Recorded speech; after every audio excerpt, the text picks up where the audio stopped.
You would think that dealing with all the changes over the past 2 years, we would be ready for anything.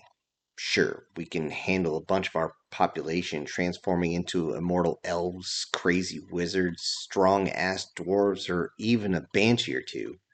The influx of new species was something we could deal with either by working with them or exterminating them.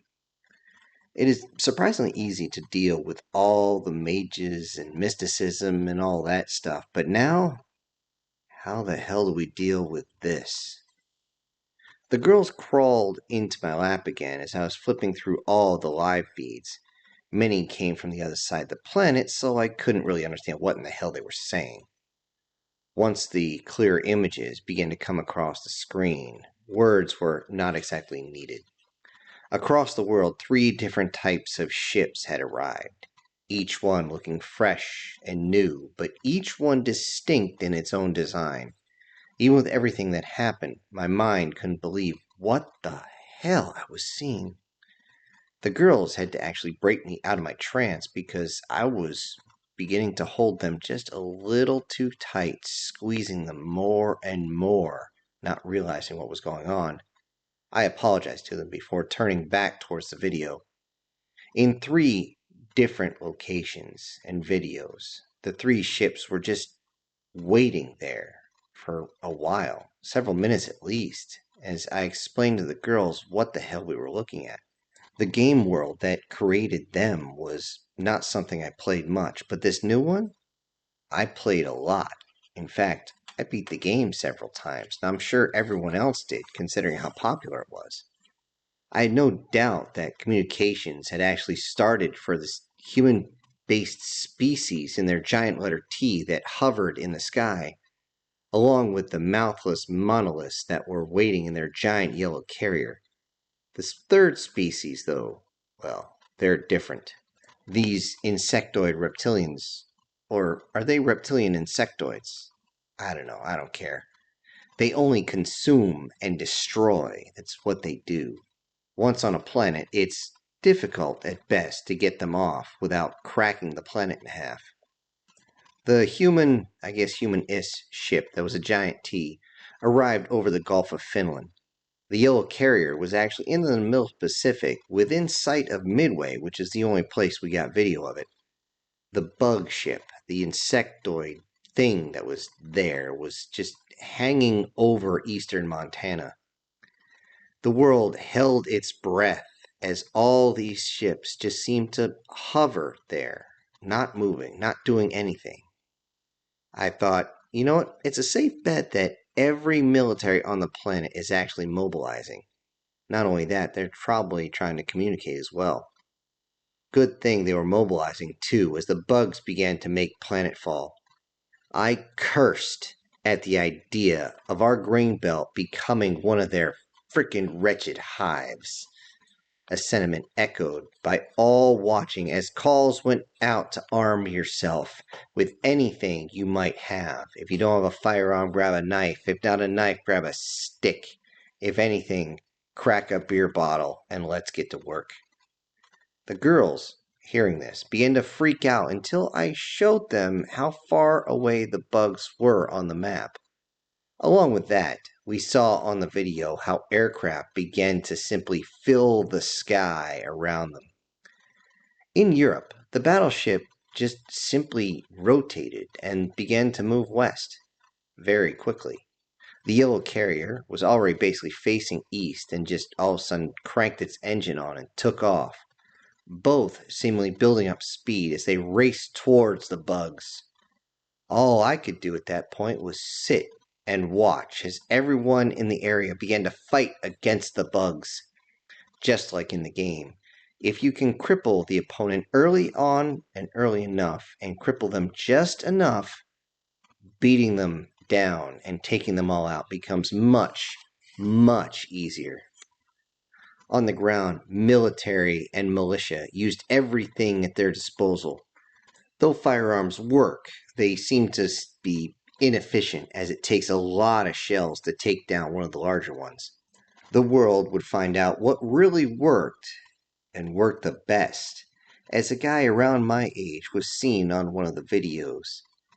As they approached the creepy hive goo that seemed to be spreading across the ground, someone actually asked him what he was carrying. That's when the camera turned to him. He responded, "You've never seen this? It's Spaceballs the Flamethrower!" And then he proceeded to set everything ablaze. Everything on the ground, and anything that jumped up or flew, hopped, anything that wasn't native to the world ended up being torched. The good old-fashioned fire turned out to work the best. The girls asked me where they could get one of these flamethrowers. I told them, "You can check in a Crack-A-Jack box." They were really confused about this response until the next movie night. While the Earth was beating the hell out of the bugs, they had trouble taking out the giant floating bug ship itself, though they didn't really have to, as it turns out. The Terran battleship got within line of sight and fired its main weapon into it, punching right through the carapace and boiling the insides, forcing the giant bug itself to explode, covering the ground in horrible smelling bug guts. As they turned their guns to the bugs and their colony, as they did, yellow fighters, which turned out to be drones, came in a massive group and started tearing the bugs several new assholes at once. As the battle extended, the yellow carrier was barely within view, and with the last of the bugs pretty much done, we figured that was the end of all of it. We were wrong. The battleship suddenly turned and charged its main gun and turned all the way towards the carrier so it could get a good shot. But before it could fire, yellow drones swarmed around it, overrunning the point defense cannons and blasting into the hull. When the battleship fired, the carrier was already turned and leaving. The shot didn't quite hit it straight on to pierce through, but it was close enough and clearly had penetrated whatever energy shield was around it. Like so many, I screamed at the screen, "What the hell are you thinking?" The yellow carrier hurried over the horizon, trailing a whole bunch of smoke. The battleship tried to fire again, but something stopped it. I guess they were told by the US, the UN, NATO, and all the rest of the world to stand down. Then again, it could have simply be due to the fact that the engines were beginning to fail. The battleship suddenly burst on one side and began to go out of control as the engines spun it wildly in a strange flat spin. The uncontrollable spin sent the ship southeast at an extremely high rate of speed. One would believe that anyone inside would be up against the wall fighting G-forces. They finally stopped the spin after what seemed like a half an hour. It couldn't stop the ship from crashing, though, and it crashed very hard into the southern end of Oklahoma with enough momentum to push across the Texas line, leaving a massive debris field. This debris field was actually made of the entire ventral half of the ship as it eventually came to rest. Due to the severe damage, it took 3 days to get even the bay doors open, as most of the ship was now just a mangled mess. When the door opened, a very broad figure in black armor stepped forward. The skull painted on the faceplate was a little disturbing as it didn't blink, as everyone looked on in shock to see what was there. As the figure walked up to the soldiers waiting to receive him, he received a shock. The soldiers all stopped, stood to attention, and saluted. This calmed everyone down. The yellow carrier that took off to the west was seemingly suborbital, as everyone wanted to know why they just didn't go up, and away. Instead, they ran as far as they could, but as far as they got was Japan, where the engines seemed to just quit.